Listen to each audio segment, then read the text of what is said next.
Welcome, ladies and gentlemen, to the Tapped Out Podcast Network. I'm Nick McDaniel, and this week I'm joined by a couple of guys. It feels like it's been a long time since you guys have been here. Rosario, Grillo, Jack Jameson.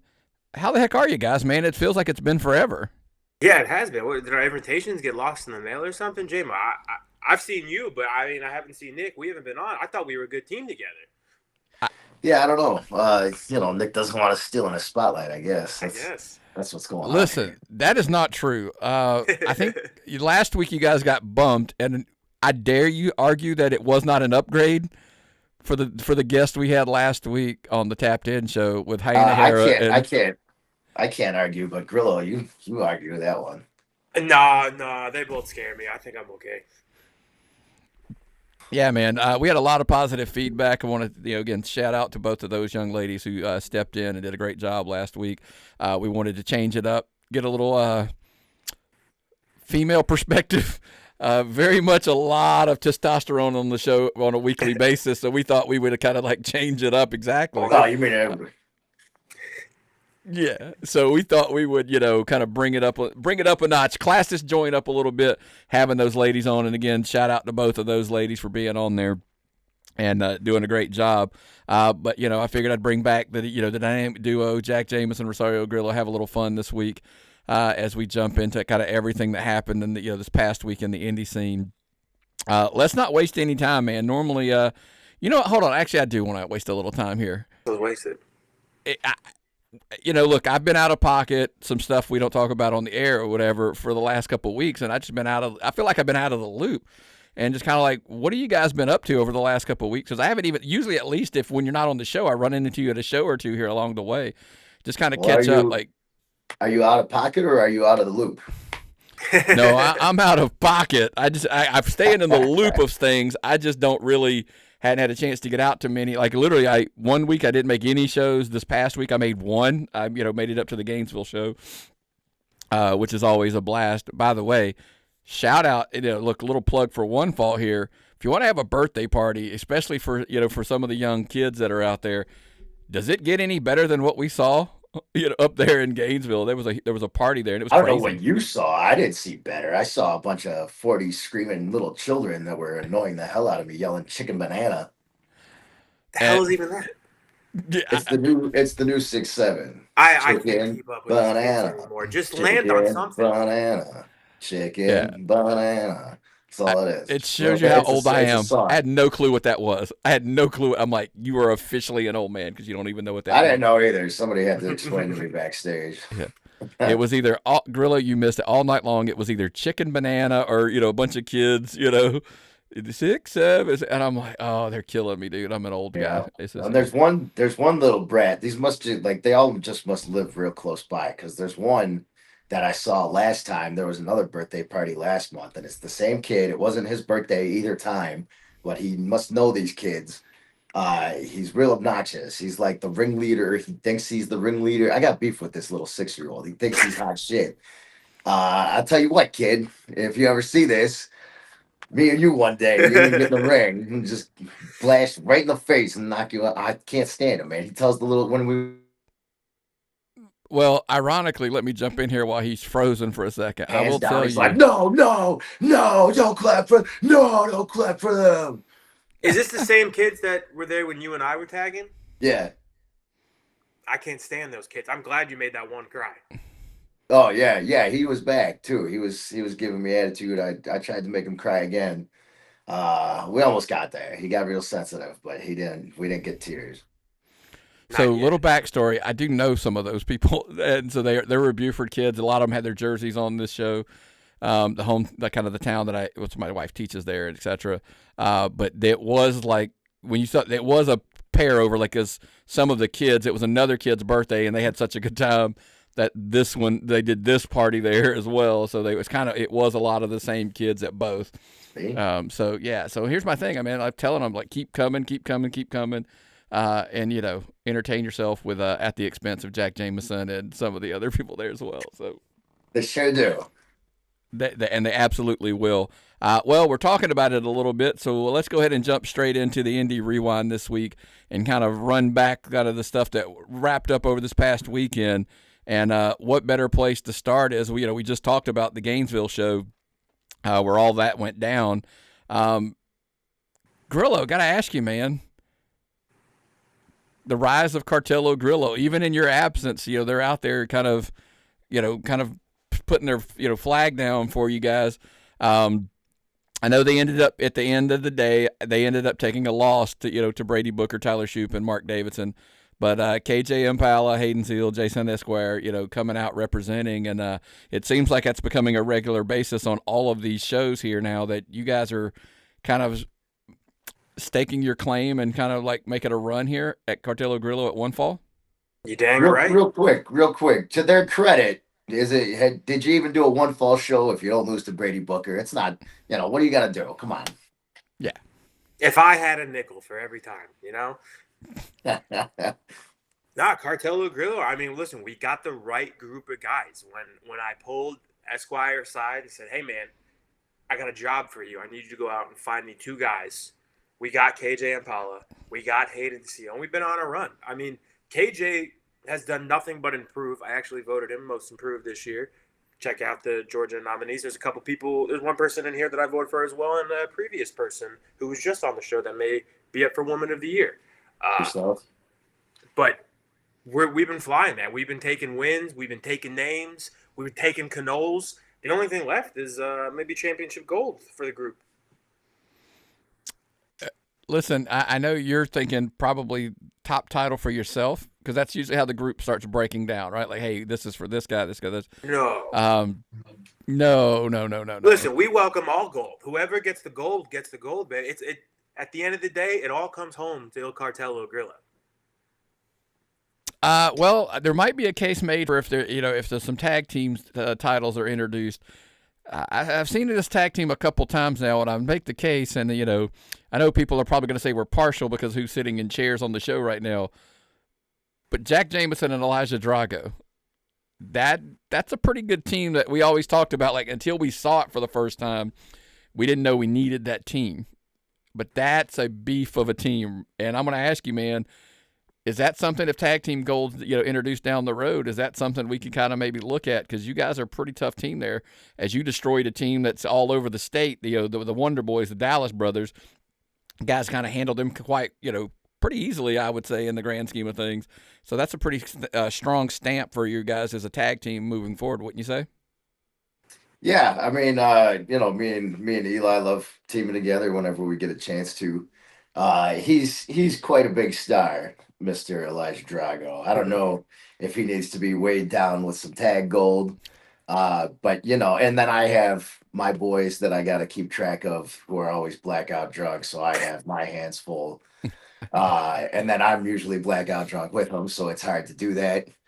But I think it's just a nice little treat for myself and Elijah when we get the team together.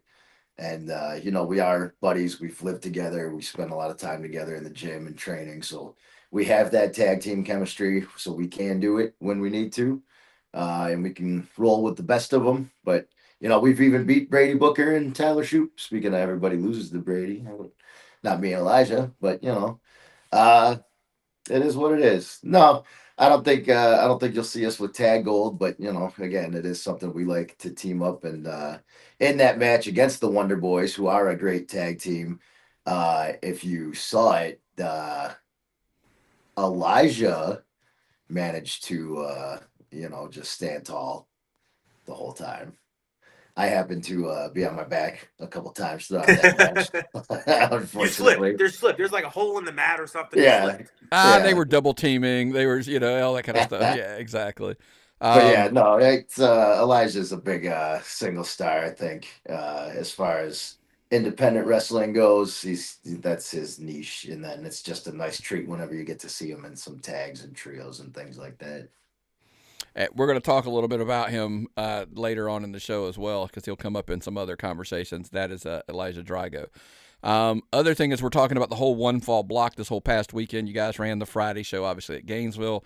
Saturday, you ran a show at Stone Mountain. And then Monday, you were at Watkinsville. 3 shows one weekend. Again, something we'll dive into a little bit later. How was the Stone? Well, nobody was at that show, right? You guys weren't. Yeah, I was about to ask you. There were people people, at there's the not us. show. Just Hold on, I were meant not you, at the you show. two, you Yes. two. I was specifically, I do want to ask you because when you're talking about singles stars or whatever, I look at all three shows. I'm looking at the card for all three, the three shows, and I notice it's something I've talked about quite a bit here. I often try to lay it out here for people to have a conversation to talk about.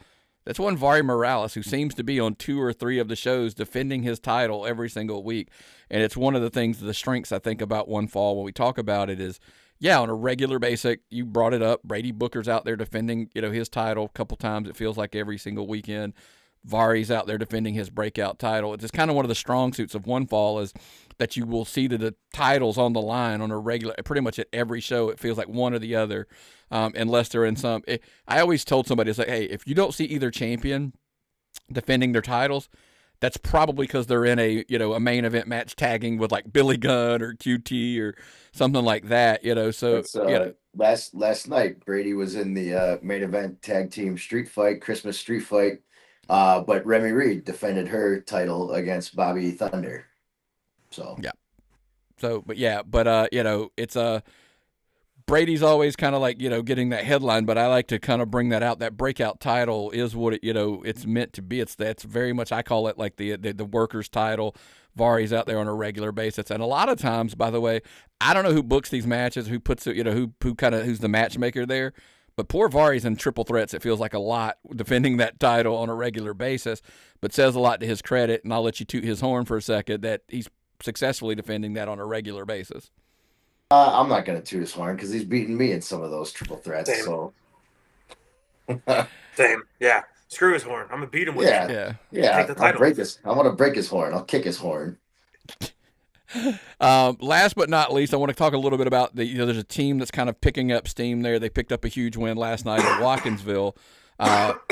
Mantasy, it's kind of come out of nowhere, and it's just kind of picked up steam. They've picked up some wins, and and then last night, huge opportunity there. JD Inc. and Kristen Taylor have been yanking their pants. They've been pulling their tights. So their words, not mine. They've been tearing their tights, the pants off since day one. And it looks like Mantasy's coming in and kind of taking that mantle away from them. And it's a very entertaining team. But we're finding out not only are they entertaining, they're actually pretty good, and they're picking up some wins. Grillo, you can go first because I have some news to drop, actually. Oh, boy. Okay. I mean, yeah, I love everything Mantasy's doing. They got, a welcome invitation. Dale Cartello Grillo anytime. I'm a big fan. I love the hip swivels. I love everything about them. Besides El Cartel Grillo, they may be my new favorite tag team. I don't know. Actually, I do love me some superstars. We had a lot of great tag teams at One Fall. Yeah, no, One Fall. I mean, the tag division is definitely entertaining, and everybody's very talented. But speaking of Mantasy and the tag division, we got some news last night. Unfortunately, Sebastian Blaze swiveled his hips a little too hard recently, and he's going to be out for a little while. He needs to get some surgery done. But last night, if you were there, they came out and they cut a little promo to let everybody know that Sebastian will be out. But as it turns out, they've already found a new member of Mantasy ready to step into that role. There is now a third stripper in One Fall Wrestling. He will be stepping into that tag place, and when Sebastian returns, they will be a group, and that is none other than Chase Emery. Oh, I like it. I do. He's got the look, obviously, but super talented. Been around for a while. I think that's going to add a lot of depth and a lot of threat to that team, specifically when they're back at full strength down the road. You brought it up, Grillo. I'm gonna ask you. I'll start with you. Mantasy, superstars, Cartello Grillo. You talked about how deep the tag team just keeps going. Cat House. I'm getting there, man. Listen, you guys are too busy partying and being on TV. But I wanted to ask you: is it? And I know, look, this is all for the powers that be. I understand that, but is it time for tag gold at One Fall? Like Listen, those aren't the decisions of Rosario Grillo. I'm going to say I would like it personally. I'm a 2-time tag team champion throughout the state of Georgia. I would like to make that a 3-time, with the third being one fall.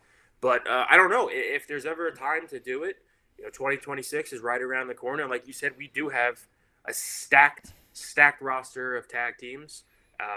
So what better time than now? I mean, we already have tag team titles already, but I don't want to go after those girls. They're a little scary. I don't want to go after them. Those are not real titles. That's the air quotes. Hey, they say they're pizza titles. box, yeah, listen, those two are so entertaining, but those pizza boxes, come on. Why they got to be pizza boxes? Why can't they just be boxes? Because they're pizza boxes. Okay. He's like, yeah. And Yeah. last week, But yeah, said also infantry is part of one fall. Listen, they are 6-man absolutely. tag team champions in Ring of Honor, which is just so. Yeah, I think that's that'd be cool. I would love to have some tag team gold myself.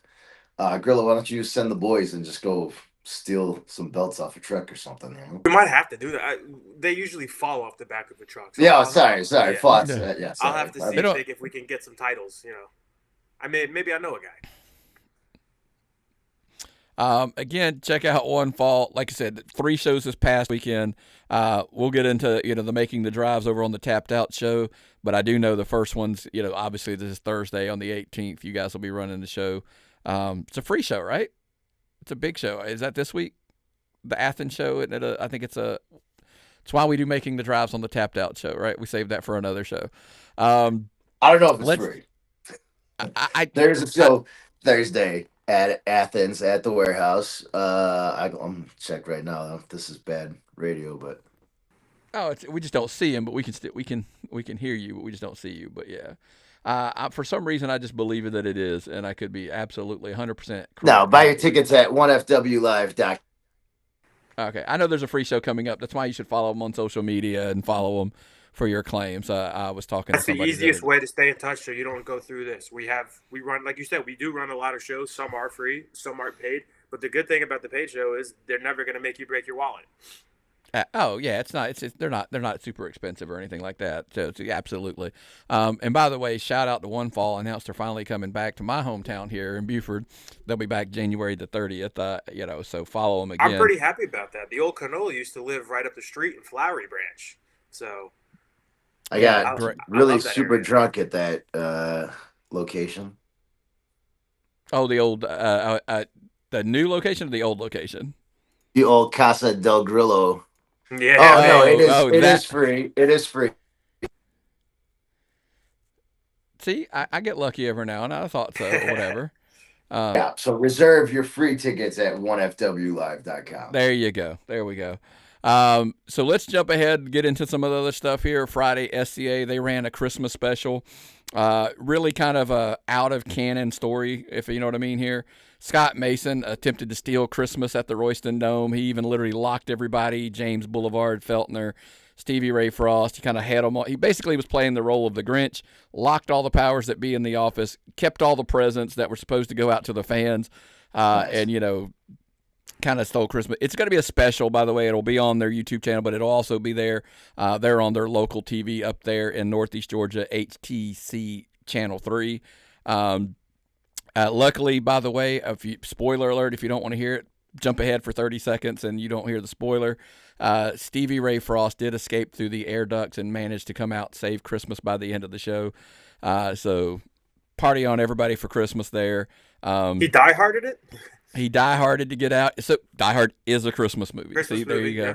They used it in the storyline, so it made absolute sense. So that's a terrible argument, by the way. I hate that conversation. Die Hard is it a Christmas movie or not? Movie, yeah. There's a Christmas party going on the entire fucking movie. Yes, It's a Christmas movie. If there's a Christmas party going on, that constitutes the. Yeah, that's ridiculous. Yeah. Sorry, I had to get that out there. No, hey, listen, we had that debate occurs on a regular basis, because we're watching other movies and is this a Christmas movie? Is this a Christmas? And it's like, no, just have to take place during Christmas. Does that make it a Christmas? Yes. That should have been our Mount Rushmore. Christmas movies, Movies. Christmas. Next time. So anyway, Next year. next year, yeah. Who knows? Maybe I'll have you back on next week. We'll argue over Christmas movies for a week. So again, check out SCA up there at the Royston Dome. They're just tearing it up on a weekly basis. So let's jump to Saturday. Viral Pro Wrestling. Some argue one of the best promotions in the state of Georgia right now, drawing over 500 on a regular basis. The big news came out. They had a cage match for the title. Drew Hood, he did retain that championship. However, at the end, up on their screen, a surprise announcement made as Darius Lockhart cut a promo saying he will be back. Darius Lockhart was a staple of Viral Pro for a really long time. And he's been gone for a little while. And, Grillo, we talked a little bit about this off air. Like sometimes when you're gone for a while, the people really, really, they miss you, and, it kind of shows. And the reaction they got for him, announcing he will be back was a huge, huge reaction for that crowd. Some matches of note that I know you will be, interested in. Pat Roach made his, wrestling debut as far he had been there, but this is his first match. Picked up a huge win. Hunter James successfully defended the Outbreak Championship against Jimmy Wild, somebody else you guys are familiar with. So Hunter's kind of on a real good run there throughout. Big announcement, kind of. I was not aware that this was going to be the situation, but a couple of guys you may know just through the through the loops through Georgia. Buff and Fluff announced that they had their final tag match as a tag team, and that Cody Fluffman and Sean Legacy, as they defeated Better Together there, another team I know you guys are familiar with. But Buff and Fluff has been kind of a thing all over the Carolinas / Georgia, whatever. I was kind of surprised when I read that they announced that was their final time as a team. But it is wrestling, so we shall see. As I like to say, we will see if it is or not. Again, the Monster Squad, they reunited. They are now the number one contenders for the tags as they defeated, don't chuckle, they defeated the Superstars and Beaver Fever to become the number one tag team contenders for those titles. I know, I ain't going to lie to you. I popped. It took me out. Hold on. Yeah. Hold on. Before we go anywhere else, you need to break Monster Squad, Beaver Fever, what, and the Superstars. Yeah, you got to break this down. Let's talk about this match. Well, I mean, look, the Monster Squad, it's two different guys. The two individual singles guys that have been around for a while there in Viral. That's just what they call themselves because they're crazy freaks. So it is what it is. I'm not going to lie to you. I am not super familiar with Beaver Fever. That's why I popped so hard when I saw the name. I just kind of laughed. Beaver Fever sounds like a pop group that goes on tour with the Superstars. They're yes. They're an opening act. Yeah, they're the opening act. Exactly. They get the crowd warmed up. There you go. That's a good one. Yeah. They get the juices flowing for when the Superstars hit the stage. There you go. So they sure do. Yes, There's they some do. Great names at the show. Yeah, absolutely. Because I'm looking at the next match you have on here. That's also just a great name. Which one? Go ahead. Cappuccino Jones. Cappuccino Jones. Yeah, he defeated Sounds like Narcissism. something Taz would say on a Wednesday night. Literally, when I read the name, Cappuccino Jones has been around for a minute. When I first read his name, it's 100% what I thought of when I saw that. That is the most Taz name that I think I've ever heard. Guy running around like he's hyped up on energy, like he's Cappuccino Jones or something. Exactly. You said it outright, man. That's kind of where I thought the same thing. Obviously, we brought it up. Lockhart will be back there. They announced he will be taking on Drew Hood at the February show Inferno. Obviously, a bunch of, like I said, just Drew Hood versus Darius Lockhart. When and where, I would be shocked if it wasn't February 21st, 2026 to be exact. It's really weird that now we're announcing shows and the year says 2026 because we're this close to the end of the year. I did want to jump in also, by the way, on Saturday, Wrestlemerica, they ran, and the reason I know there's going to be some names that are going to, warm your heart a little bit here. As Blue Chipper University, they did a winner-take-all match. They picked up a huge win, and that continued the reign of 1KJ Impala as the Wrestlemerica champion. However, Hayden Seal and Michael the Flying Pro Walker are now the tag team champions there in Wrestlemerica. So some guys that you're very familiar with. Thoughts real quick, Grillo, from some of your boys that say like picking up titles other places.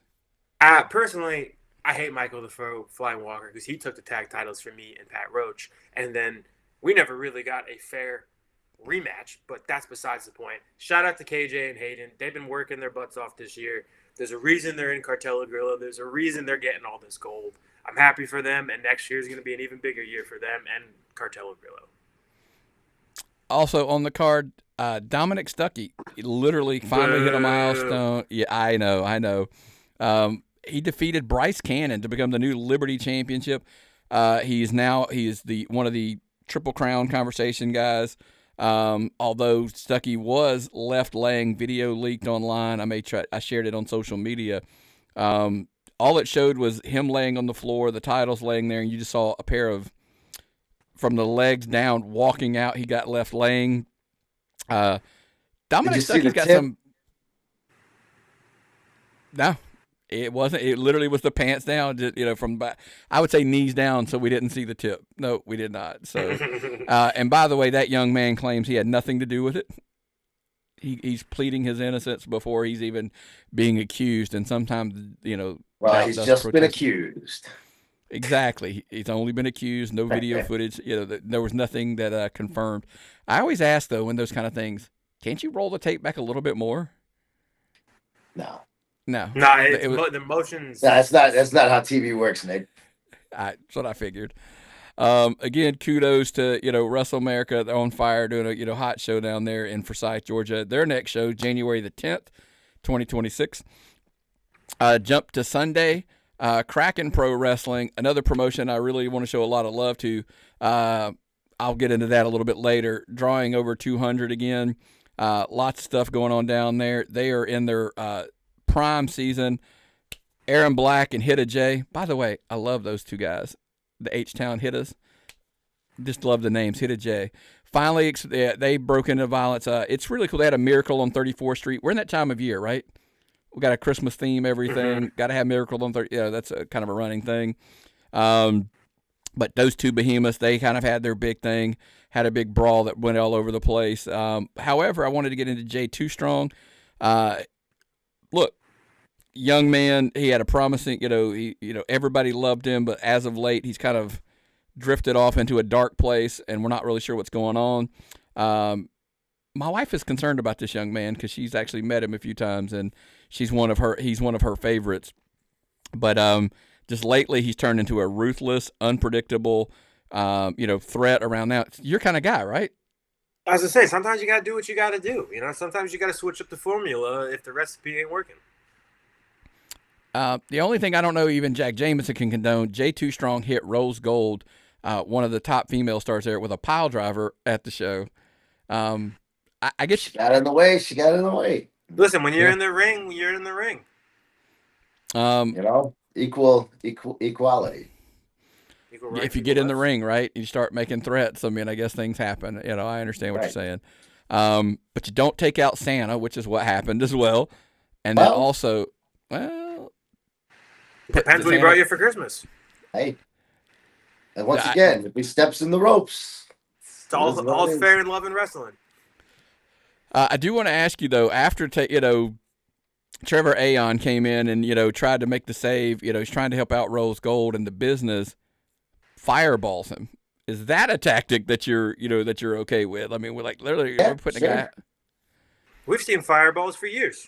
I mean, you got to be prepared Christmas for magic. Everything. Yes, literally. You never know what's going to happen when you step in between the ropes. Yeah, I mean, this is not. You're talking to two guys that condone just about everything inside a ring. Boom.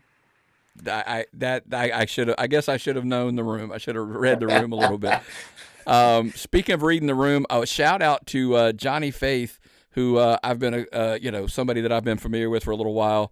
They have a unique scenario where you can actually come in the VIP section, can actually vote you into a permanent spot on the roster if you debut. They can actually vote. They want to keep you there on the roster, and he came in and had such a good debut that they actually voted him in onto the roster, so kudos to him. Man of service, military, coming in and earning a spot on the roster on his first day. So kudos and shout out to him.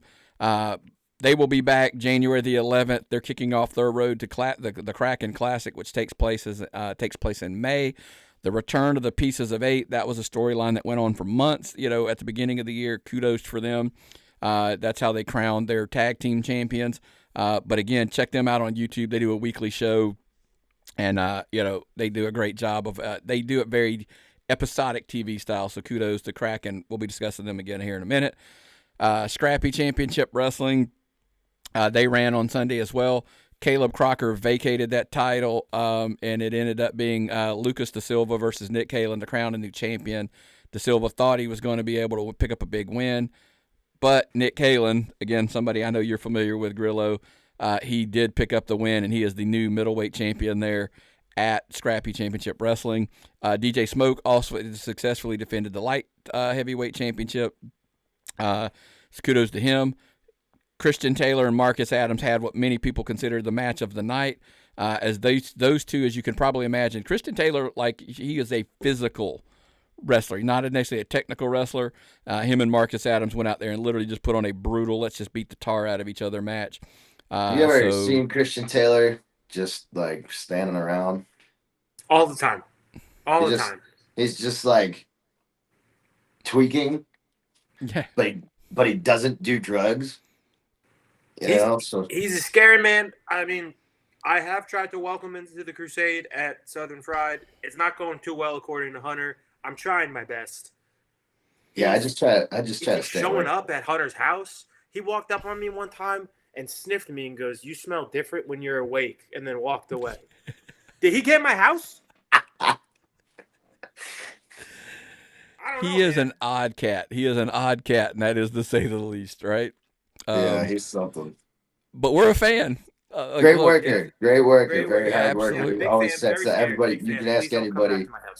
Yeah, anybody you talk to about Christian Taylor, he'll set up, he'll break down, he'll work his butt off, he'll go out there and have the best match he possibly can. So, outside of him being a complete psychopath, he's a good guy. Sometimes you got to dip into places to get to where you need to be to pick up a win in pro wrestling. And listen, a lot of people would argue that all you cats are different. You got to be a little bit different to do what you do on a regular basis. So different as in fucking awesome. Hey, check out Scrappy. And everybody else is a fucking loser. Well, speaking of winners and losers, that brings us obviously to the next thing on the show. Every single week, we kind of look back at all of the action that went down over the week, and we ask ourselves who won the week. This week's, it's always, look, anytime Jack Jameson's on the show, he's going to be pointing to himself. That's right, baby. I picked up 2 wins with 2 different partners that aren't even my teammates. Come on. I appreciate one of the wins. There you go. However, as we like to say, we're going to go with this week. You got to go with Viral Pro Wrestling. Again, another solid crowd over 5. Yeah, look, another solid crowd over 500. Yeah, that's somewhere between. Fine. Yeah. I'll be number 2. You're so generous. I'll be number 2 this time of the year. There you go. But they've been on fire. A couple shows over 750 this year. This one over 500. It's really good for a Christmas show. December can be a challenge at times, but they proved outright that they just kind of are still absolutely on fire at Viral Pro. And as of right now, Augusta's theirs. That's they're kind of their place to run right now. But we'll, again, talk about maybe a competitor who might be knocking on the door sooner than later. Before we get into the weekly, categories and stuff like that, there's a lot of hubbub I wanted to ask because there's obviously times when I go, look, I'm not a wrestler. I'm only a fan. My perspective may not be the same as the guys who do this for a regular basis. Some stuff happened over. You know more than most people in the business. I would say that too. Well, thank you. But a topic came up over the weekend. It was a great debate. The internet, the social media, pick your social media platform and go. It just kind of chatter all weekend. So it's something I wanted to ask you. So some guy, listen to the Tapped Out show. We'll dive into this a little bit, as well. But I wanted to say, some guy over the weekend lost, just some guy. And he was Not me. retiring. Not you, but he's retiring, and he loses, he taps out, whatever. Like, we'll get into that, and it's raged this debate of, oh, the guy should have won. He should have been, you go out on top or whatever. And the great debate became that, like, that's just not how wrestling works. So I wanted to ask you, because there's two schools of thought, and I want you kind of to Yeah, feedback. one's right, one's wrong. Well, hold on. I have a genuine argument that somebody made that I had not thought of. I would agree with. Let's first. I'll start with you, Jack. You lose on the way out. Cut and dry. It's the way it works. Yes or no? Yeah, win or lose, we booze. But when you leave, you lose. But so the big thing is, I heard everybody was getting more mad because Cena was smiling after it was over.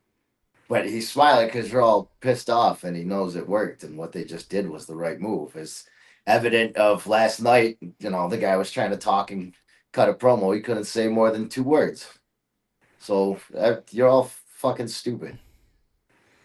Yeah, I mean, that's it. There's only one. I ain't gonna disagree with Jack Jamo over here. I think there's only one circumstance where it was okay for the person to not lose on their way out, and that was Sting. I think everyone was okay with the fact that Sting finished up AEW with never losing a match. I think the match they did with him and Darby against the Bucks was the perfect send-off for Sting. And if you have a problem with Sting losing that or winning that match, you're out of your mind. But there's the old saying in wrestling, when you go out on your back, because your whole what you should do in your career is make wrestling better than when you left it. And it's not going to be a better place if you win and then just leave. You take that win with you, it does nothing for anyone. So look how many people have lost over the years. Not to talk about it too much, but like one of the biggest retirement moments is when Shawn said, "I'm sorry, I love you," and kicked Flair in the face and beat him. We don't get that moment forever if Flair wins, and then of course he goes and ruins it by wrestling another 45 years. But you know what I mean? Like sometimes you just got to go out. There it is. There, woo, tang. I'm glad you brought that up too, because also something that's been driving me nuts about this whole situation. This is wrestling, so if anybody thinks he's actually retired, come on. No one. This guy's had like 20 retirement matches. Terry Funk's been on a retirement tour since 1992. Get the hell out of here. Yeah, I can't think of a single person that says, you know what, this is it for me, and then doesn't come back. Yeah, come on.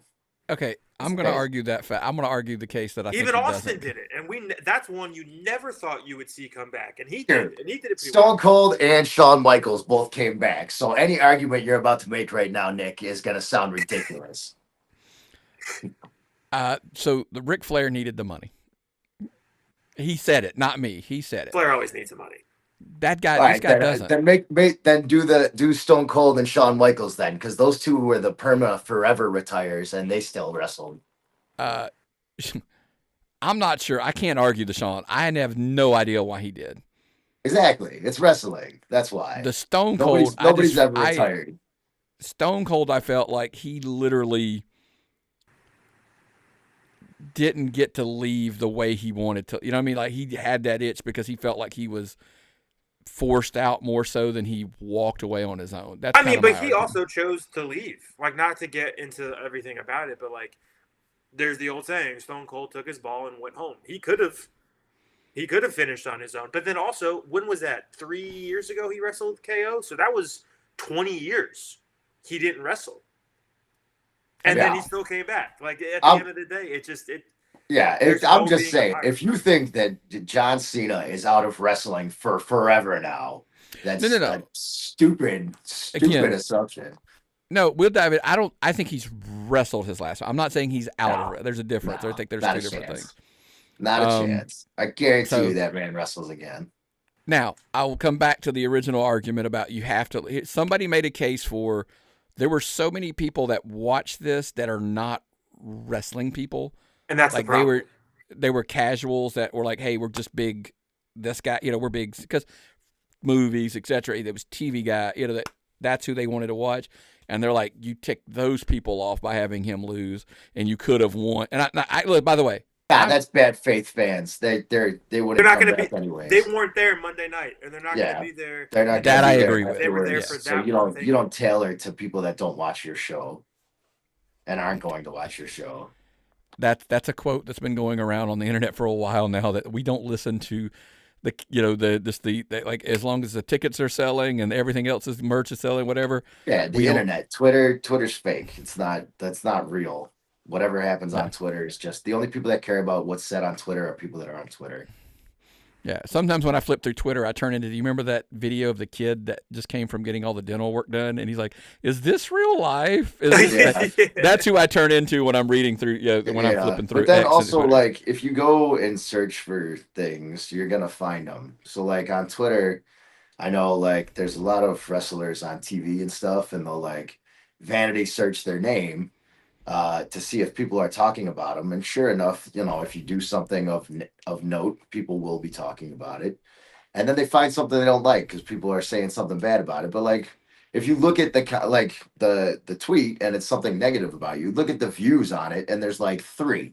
Yeah. But to you, it's like the end of the world. Everybody saw this bad tweet, mean thing about you. But in reality, like 3 people saw it, and it's probably those 3 people that saw it are probably bots anyways.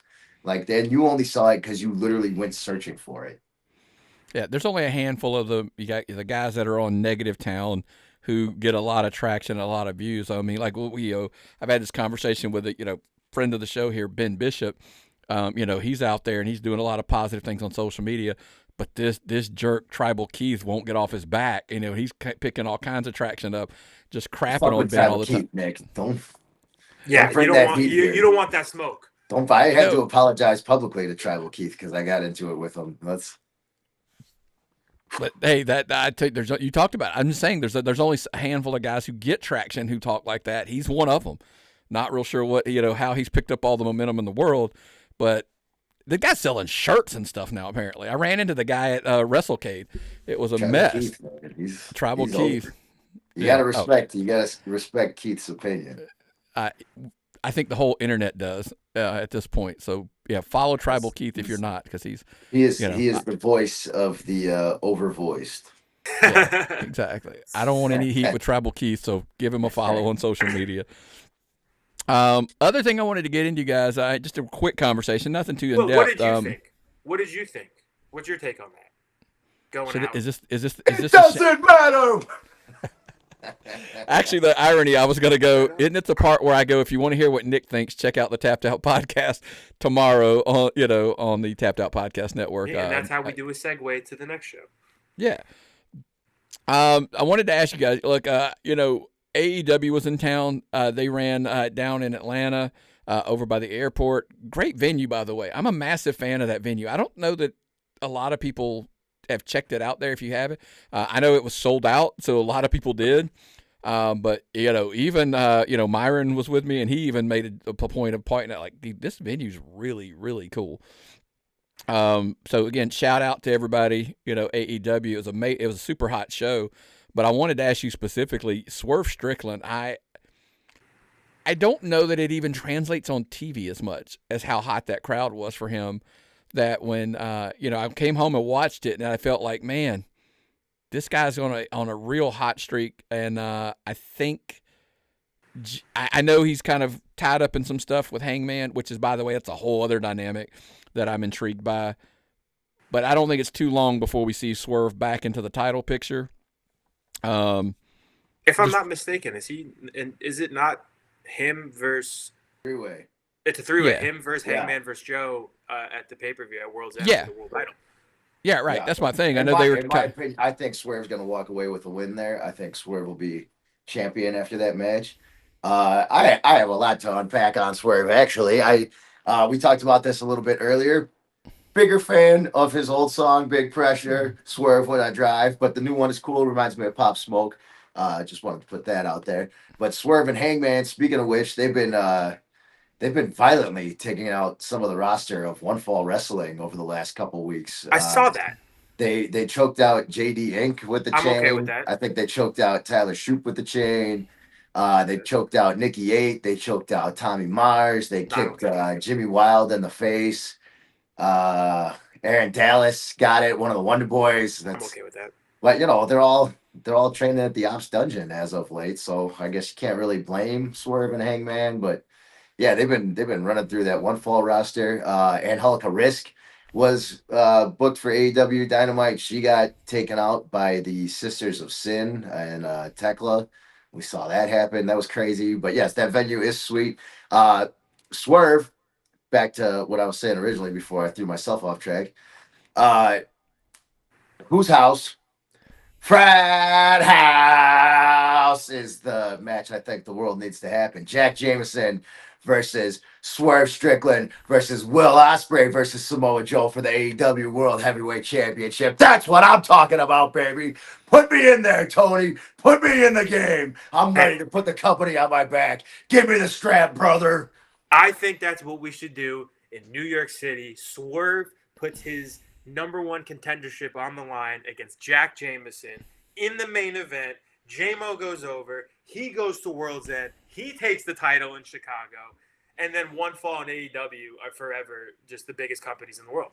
That's right, baby. And then I'll host this show every week, and we'll have the AEW championship in the background. And that's how we take this podcast to the top. I like it. So if it doesn't happen, does that mean Swerve's scared? No, that just means I got too drunk and missed my flight. Absolutely.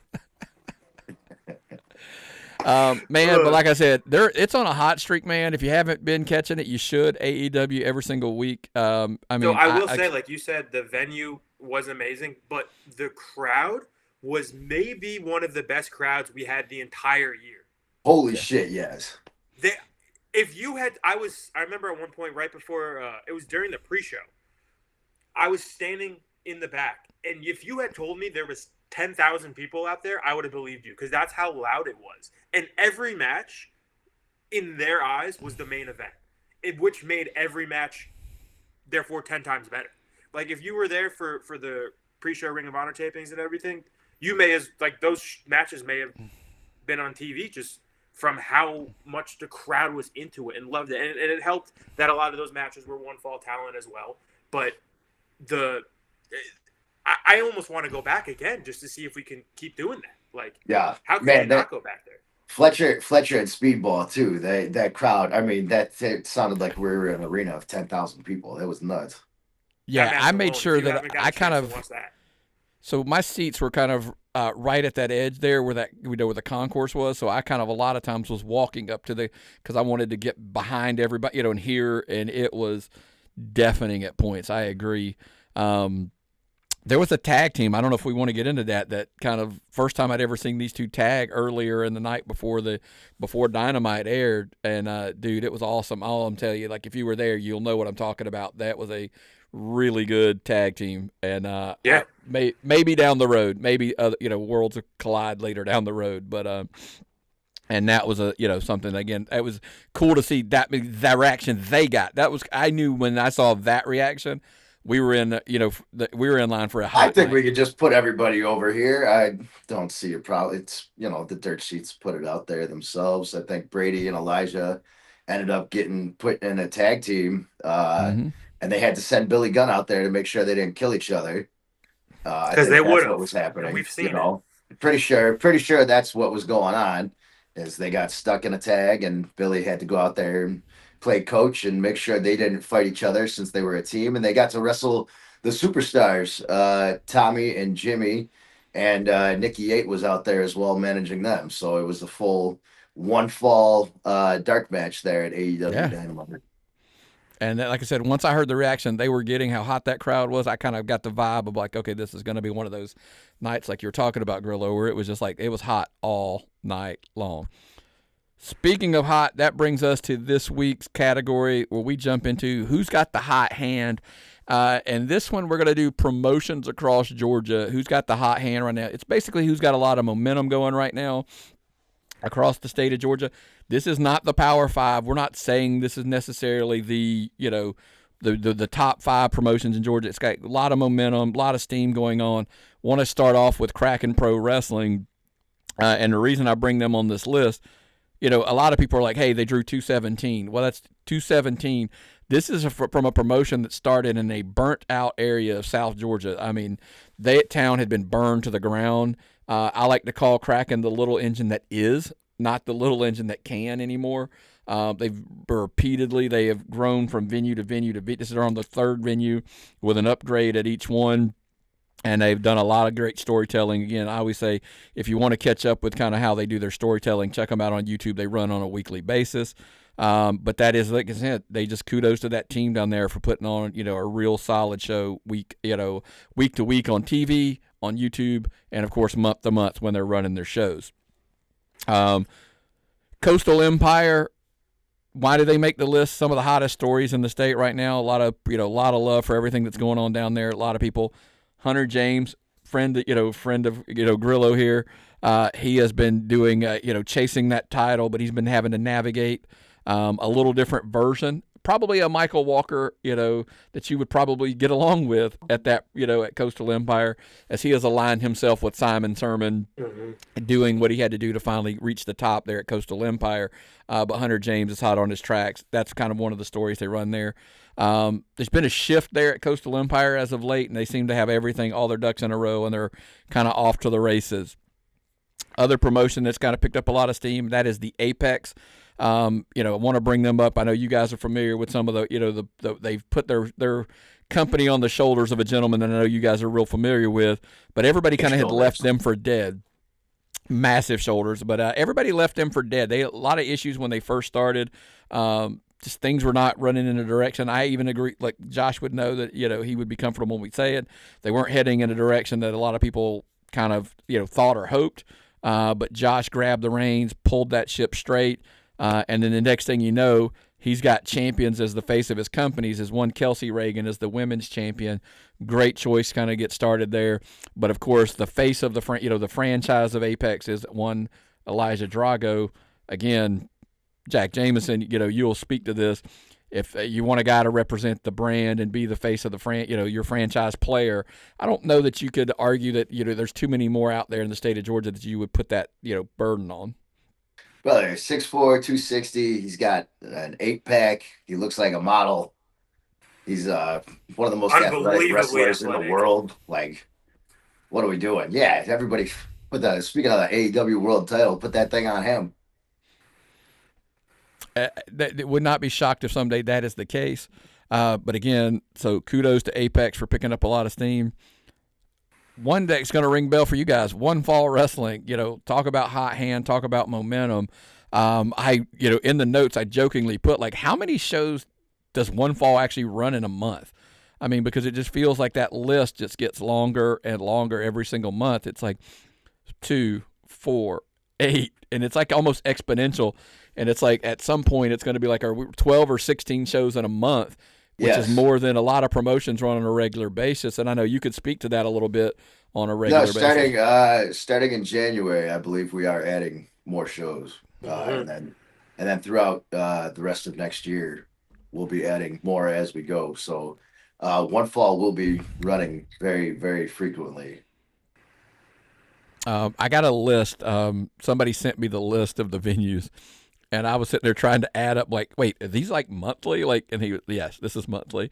And I'm like, that is an insane pace to be running through. But also, it's not just the quantity, it's the quality. Hey, shameless plug, guys like yourself there on a regular basis. But you're also got guys like QT Marshall, Billy Gunn, Jay Lethal, Sotnams, etc. Star after star after that come through there on a regular basis, and it's one of the reasons why I say you guys have all the momentum in the world. By the way, not to mention TV, that the TV tapings, on a monthly basis as well down in McDonough, and kudos to that venue. If you had told me, like, obviously I had seen it prior to the setup, and then once you see the setup, genuinely looks like a television studio. Like, it's the lighting and the intro, everything. It used to be a gym. Yeah. It doesn't look like one now. It looks like a legit TV studio. It's set up really well. You guys, Peachtree Sports, also, on Triller TV, so it's a regular basis. If you're not checking them out, you should. Tuesday. Speaking of which, actually, this week on Triller TV is a massive episode out of the Dalton Carpet 1FW Arena in McDonough, Georgia, in which you will see a wild 8-man tag team matchup where it's mixed partners. It's myself, QT Marshall, Jay Lethal, and Elijah Drago versus that man, Rosario Grillo, Anthony Gogo, Carly Bravo, and Adam Priest in the main event. So that will be a wild match. Make sure you check that out this week. Tuesday night at 8 p.m. and Wednesdays at 6:30 p.m. on Triller TV. Absolutely. One Fall absolutely deserves a place there at the Hot Hand. Last but not least, I wanted to come back and say, look, Viral Pro Wrestling, we talked about them earlier, over 500 again, multiple shows over 750. It's hard to argue. They have the hot hand, right? They're on. They got all the momentum in the world. We're going to see if Josh, and that team can keep it up as we roll into 2026, and see if their 2026 is as hot as their 2025. That's the hot hand for this month. Now we're going to get into where the interactive part of the program with you two guys, as we kind of discussed. There's been a lot of conversation about who's the GOATs and da-da-da. So while, topics are at hand, I always want to have that conversation. So let's jump into the Mount Rushmore, into pretty much one of the legit style Mount Rushmores here as we go.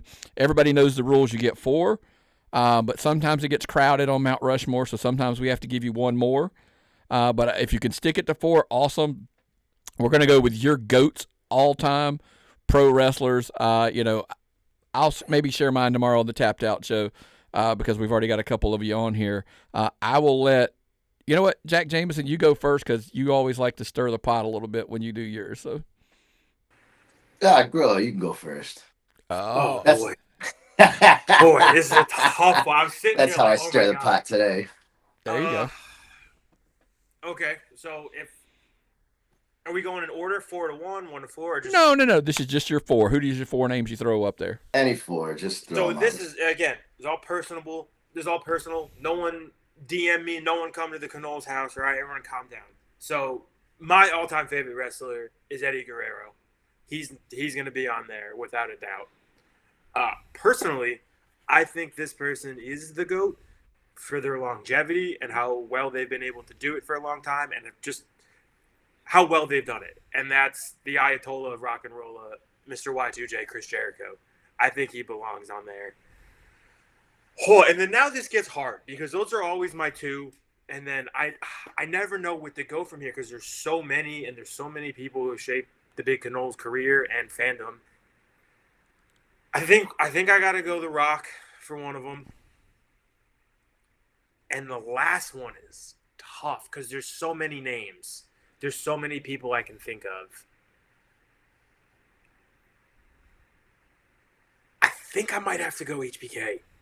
And that 4th one's always revolving. I loved Sean as a kid, and I grew up with him, and I always thought he was one of the best. This can change tomorrow. If you call me and ask me tomorrow, this will probably be a different 4. But I think for right now, those are the 4 I'm going to go after. You could say, look, it is personal. It is your choice. You can be wrong, but it's still your choice. Well, I don't appreciate how you said that, but no, I just said you could be. tappedoutpod@gmail.com. If you want to let him know, that's where the hate mail goes. But now, Jack Jameson, yours. Stone Cold, Hulk Hogan, Ric Flair, The Rock. Oh, that was easy for you. Excuse me. I mean, if we're talking about GOATs, we're not talking about personal favorites, although those are probably also my personal favorites. But if we're talking about GOATs and greatest of all time, you got to look at what they did for the business as a whole. And I mean, those 4 names are the biggest 4 names to come out of wrestling, in my opinion, and most people's opinions. So yeah, that's it. Yep. And again, if you disagree, tappedoutpod@gmail.com. I may throw mine on the Tapped Out podcast tomorrow with Myron. Why don't you do yours right now, tough guy? You want me to do mine right now? Yeah, put me on the spot. Make me get all the hate mail. All right, mine's very unique. Here's the thing: you do got. I think all Mount Rushmores of pro wrestling, you start and end. Like as far as you start, it's got to be Hogan Flair. Like you start, those are your first 2. I think it gets a little all over the place after that a little bit. And as unique as it sounds, I'm old. I get it. I'm 52 years old. Andre's always on mine. I just don't. I think that there was such an attraction at the time. Andre's on the list, and then nobody was hotter at the time than Stone Cold Steve Austin. I think in a short burst, he was there, which kills me, by the way, because if you had to give me my Mount Rushmore, believe it or not, Dusty Rhodes ends up being. He's always on just because he was my favorite wrestler as a kid growing up.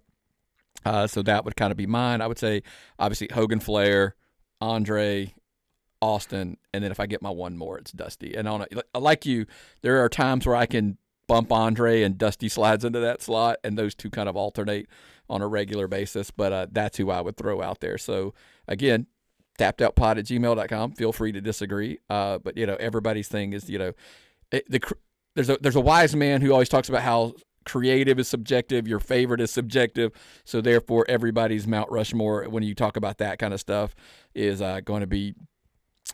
Keep listening to the future. We may tease these topics out over on our Patreon, patreon.com/tappedoutpod. Sign up, get your stuff on a regular. We talked about it all the time. Ad nauseum, we talk about show notes and, early access to the shows and, of course, the digital collectible that you're going to get as well. And then, of course, if you're a $25 level, you're going to get the physical 8.5 by 11. That gets mailed out on a monthly basis. I have not forgot, guys. It's Christmas. A lot of stuff going on. The December ones will be going out here shortly. So you'll be getting those.